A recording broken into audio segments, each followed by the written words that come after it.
I guess my part could hardly be a greater contrast to what Craig just showed, which is all about a very detailed technical view of possibilities and which is all about the future.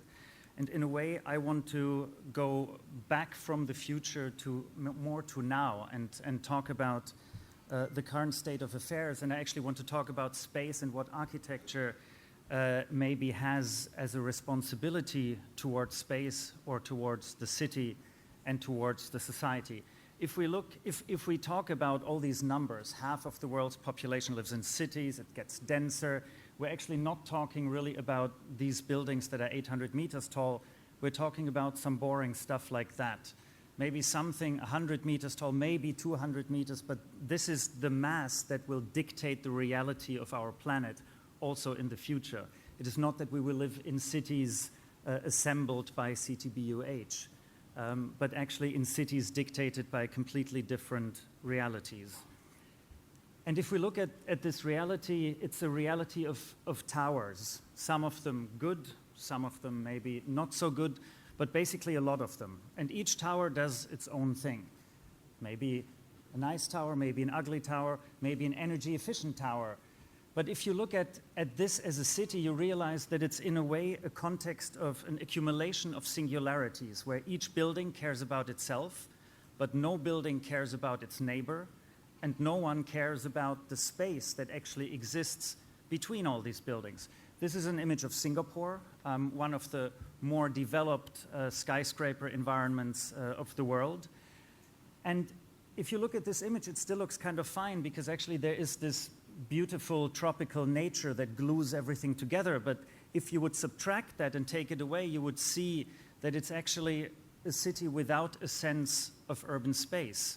And with the big slogan of vertical urbanism or urbanism, I want to ask the question, what do our buildings need to do with the space they create? And maybe as opposed to the idea of the skyscraper as always being a vertical needle that essentially marks a point but not defines a space, how could we, with our architecture, think about the larger context, inscribe buildings in a larger context, and create a sense of urban space, communal space, and social space?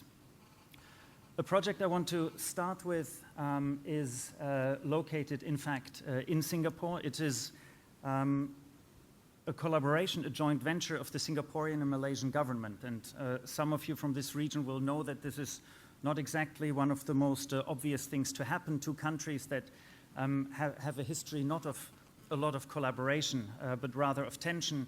But a very interesting moment where the two governments signed a land swap deal, an agreement between the two countries, and part of that was that they would co-develop a site located in Singapore jointly. And therefore the project had not only an architectural or urban issue, it also had a political issue. The question, how could one reflect the coming together of these two governments, of these two countries, how could one reflect a sense of synergy that should emerge from this situation? The site itself that you can see here, it's basically this horseshoe-shaped piece of land, really a piece of no man's land that exemplifies exactly what I was speaking about. There's this tower built completely by itself. There are these towers built by themselves. And in a way, whatever is in between didn't matter. And in a way, if you look at it, it's a catastrophe for the city. The buildings themselves may be some of the ugliest buildings in the city,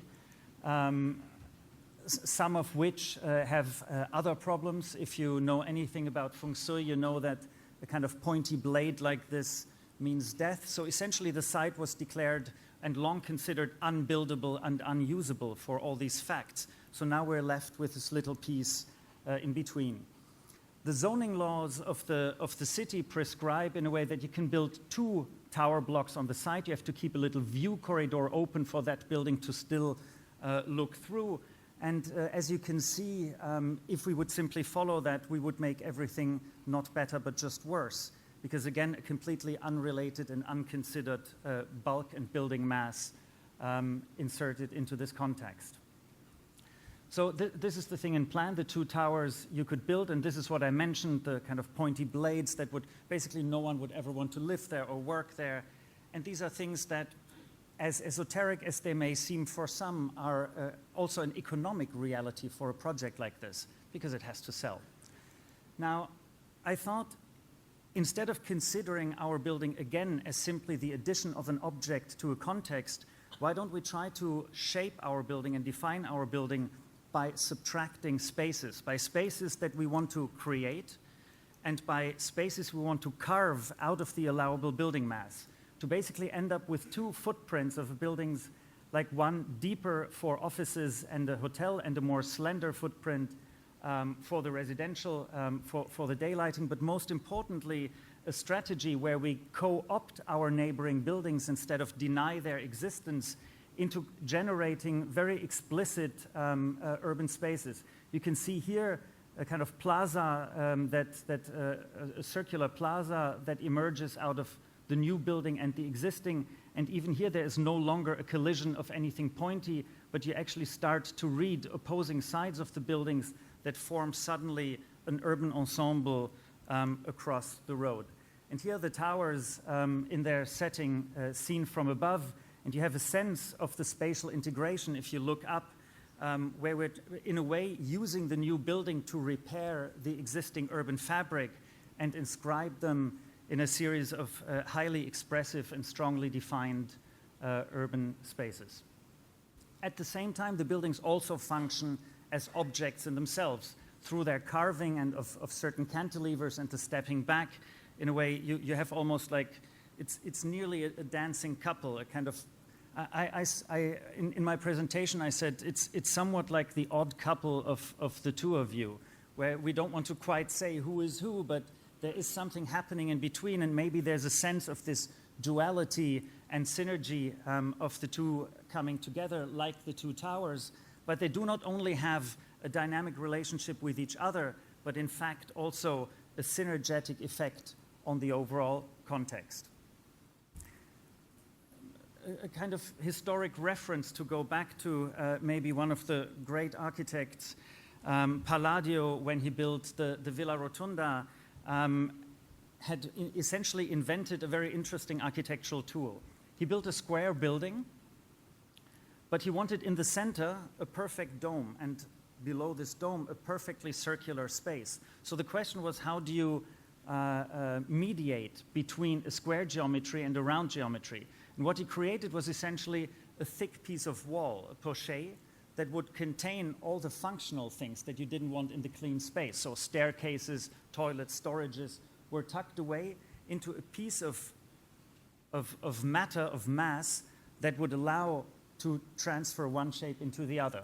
And in a way, what we're doing is almost the same idea, but at an urban scale. We define our building as defining the spaces we want to generate around them, and not so much simply as an object in itself. And if we look at that from the top, it allows us to, as I mentioned, first of all, define a kind of co-inhabitation with the neighboring buildings, but it also resolves both the esoteric energy flows, but also on an environmental way, the way the winds can pass through, the way that the circular shapes of the building catch the wind flows to lead to microclimate cooling in the courtyards and the plazas we are creating. A very important aspect of the building is, now that we have dealt with the space, to also, in a way, address the public and the relationship of the building to the public. I went to our client in the city and I said, I believe this is a building in quite a central location of the city. And instead of having this piece of no man's land, we should look at this building really as a connector rather than something that divides. So we designed a topography on the ground floor that will be 24 hours open to the city and permeable to everybody, that will be naturally ventilated, and we in fact lifted the drop-offs and the car traffic to a higher plateau with access to the various lobbies, so that on the ground we indeed have a sort of dematerialized and completely open public space. Here are the drop-offs for the cars, the lobbies for offices and hotel and residences, and a fully public landscape of cafes, bars, and public space.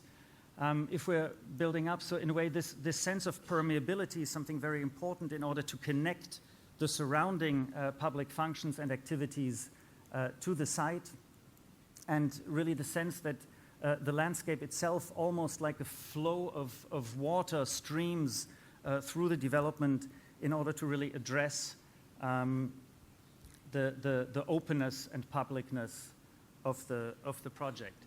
It also acts as a connector between the various underground subway stations, the bus stations, underpasses, to the historic Kampong Glam district, to the very busy Bugis intersection, and we're even bringing the public all the way up to the top of the building with restaurants and viewing decks to make the building, again, part of the life of the city rather than extracted from it.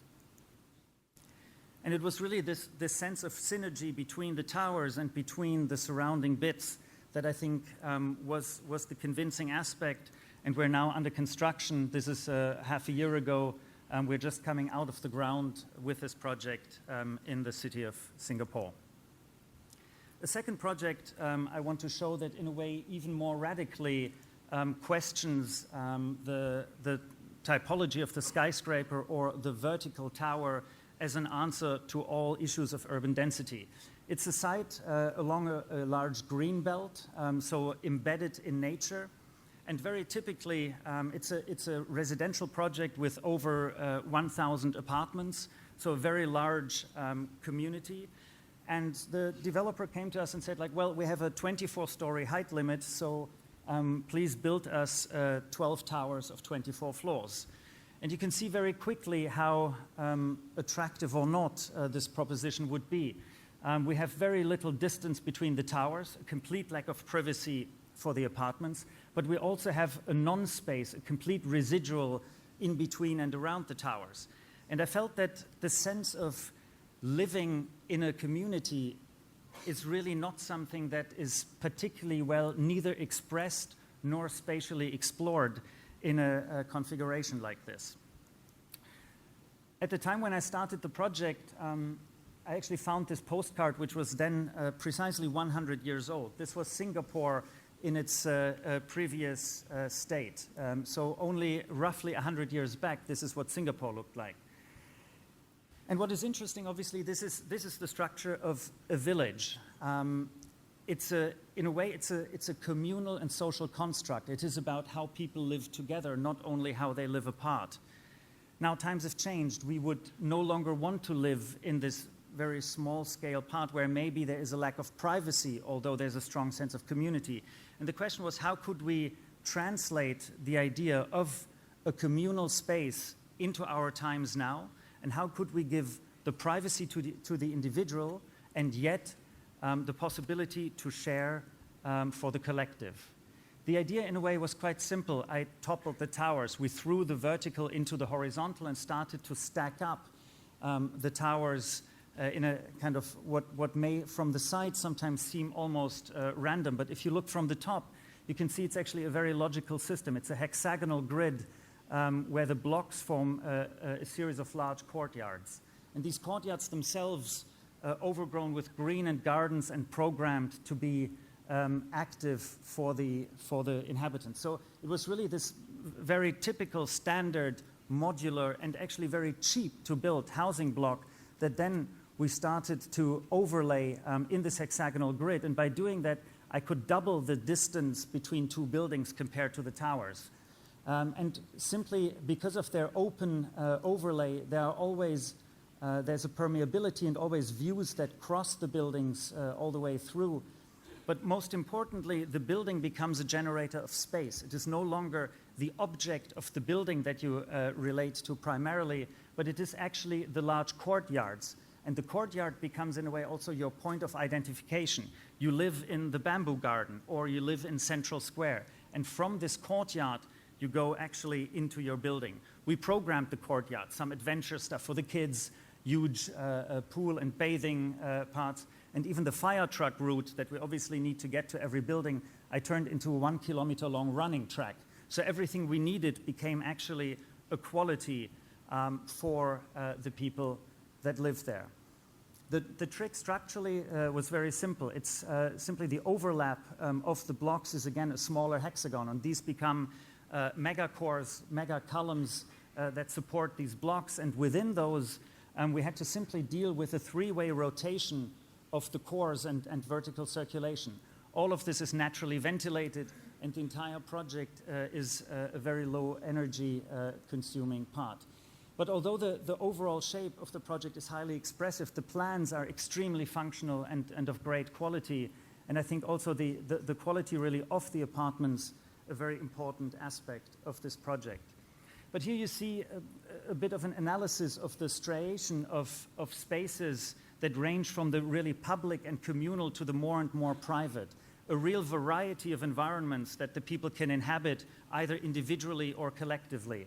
And if we add simply the green that we have on the site, minus the buildings, plus the green that we have on these stacked roof terraces, and we're not even counting any balconies or anything else, we have 112% green of the site area, so more green than not having built any building. But again, this is not decorative green, it is spaces that can be inhabited and utilized by the people. So we're creating a huge amount of extra value in this context.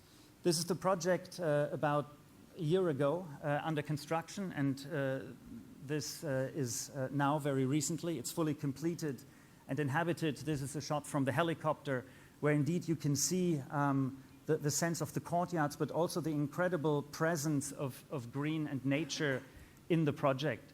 And what maybe I think is the most beautiful of the project and the greatest achievement is when you really go there, when you move through that space, you understand the incredible richness and diversity of environments that it offers. You may live in one of the blocks, but you could have your favorite roof terrace up here to read your book. You can disappear in the spa garden, and it offers a degree of freedom and I think of diversity that hardly any residential project has offered in recent history.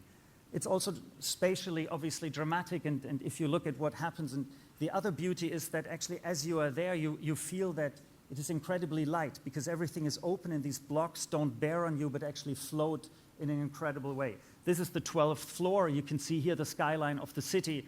So you create new grounds for activities, views both into the development and out, and really this strong embedding in the context as a social construct, I think, is what makes the project particularly valuable. Very nicely also, we were honored and very thankful that this year the council inaugurated the Urban Habitat Award, and we were awarded with this project, the very first of those, because indeed it is a model that shows in high density, and technically this qualifies as a skyscraper, except it's no longer vertical. And I think with that, it's a really a powerful prototype to see that the skyscraper does not mean it always has to go this way. I finally want to end on a project that addresses not the realm of living, but the realm of working. We've seen a lot of office towers, and in a way, office towers always have one essential problem. The more vertical they get, the more disconnected they become. And most of the things we do in that space are a struggle to overcome this disconnection, but the means are limited. This is a project for a publishing company.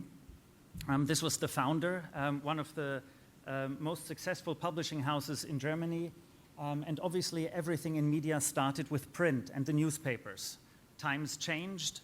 The founder at his inauguration, he actually built the first skyscraper in Berlin. This was the first tower ever built, and it was built right against the Berlin Wall, the wall that divided east and west of the country. And it was built in a way as a signal and the belief that one day the two parts of the country would reunite.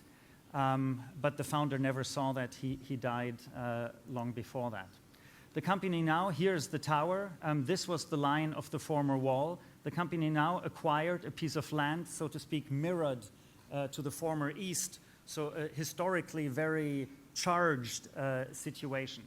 The company itself transforms completely. As print publishing is going downhill, there are more and more digital enterprises that are of great relevance, and it actually becomes a conglomerate of startup companies and digital firms of a new generation. And this generation, mostly in their 20s, actually no longer really goes to the office, because you have your laptop, you have your phone, and you do your work wherever you are. And the company asked, how could we conceive a building where people don't have to go to work, but where they want to go to work? Because there is something that gives them an experience that they can't have when they sit isolated in their home or anywhere else. And the idea was to create a building that was all about a digital space that people could co-inhabit jointly. We cut this huge opening into the building, and if you look at this section of the building, we actually have a series of typical office spaces along the perimeter, so the very modular, highly flexible things and spaces for concentration. And as you move towards the central space, things become more and more informal. They dematerialize almost into the newsrooms, meeting rooms, lounges, all kind of spaces for interactive collaboration. So this idea that an envelope of offices then contains this highly collaborative space of a dramatic experience where each employee basically is in close proximity to participating in the spectacle of this greater whole. And this building in itself, although it seems such an autonomous shape, was actually derived very logically from the zoning laws. The figure is an offset of the zoning envelope, and we're cutting two slices off to create two urban plazas and inscribe the building with an inner passageway very strongly into the urban context, and with a series of spaces for activities for the city, a kind of food court, and a series of vertically layered urban activities that would further inscribe the building in the life of the city. But it is obviously also this window that makes a strong connection, because it faces, basically, although it faces north-south, it is actually the connection between the former East and the West as an ideological reunite of this particular situation, and the way it stands in itself a strong sign for how buildings could really reunite such a space. I want to end with a building that I've shown before, that most of you know, that I built in Beijing for OMA, a project that also, in a way, fits into this line of space formations, because it was clearly about sort of subverting the vertical needle and bending it back into a much more spatial idea of how a building could be about collaboration and communication. It's the headquarters for China's broadcaster and TV station. So it brings all aspects of television making, news, broadcasting, program production, research and training facilities back into this one circuit of interconnected activities, a system where we said where the hands know what the brains are doing, the brain and vice versa, sorry. So it was this idea of a building as an organism, a life form, that if you dissect it further, you can see technical installations, program production, broadcasting, news, intertwined with social spaces, canteens, meeting rooms, chat rooms, a whole series of informal spaces for the workers to join and meet and experience the building as a huge collaborative enterprise. Obviously, the loop itself, both for the staff, the main way to circulate, but also with the idea that in the future, a path will be open to the public to actually experience and see the means and realities of television making. A few views of the inside, from the canteens, the upper spaces, to the broadcast control room. This is actually double on both sides. They can broadcast 300 television channels simultaneously from this installation. It still makes it by far the most complex and largest technical building on the planet. This was the building 2008, completed from the outside for the Olympics. And you can see how very dramatically it also engages urban space in a very different way. And maybe what one of the beauties is, apart from, you see here these three little circles, and this is the view when you stand up there. So you actually shifted away from the tower that you're standing on, and you watch the city pass by in slow motion below you. But it's really the kind of incredible dynamism, and the council is offering a tour to the building, and you will see when you're in the city, it only takes you a few meters of movement to see how dramatically the engagement with this building changes, and how also maybe a very special achievement of it was, if we would have unfolded the loop and built a typical tower, it would have been 750 meters tall. So in this case, it was actually about making ourselves much smaller rather than taller. And I'll end with this building, with this picture, which may still be the greatest achievement of the building, namely that architecture had transcended the world of itself and entered pop culture and a completely different realm of reality. Thank you.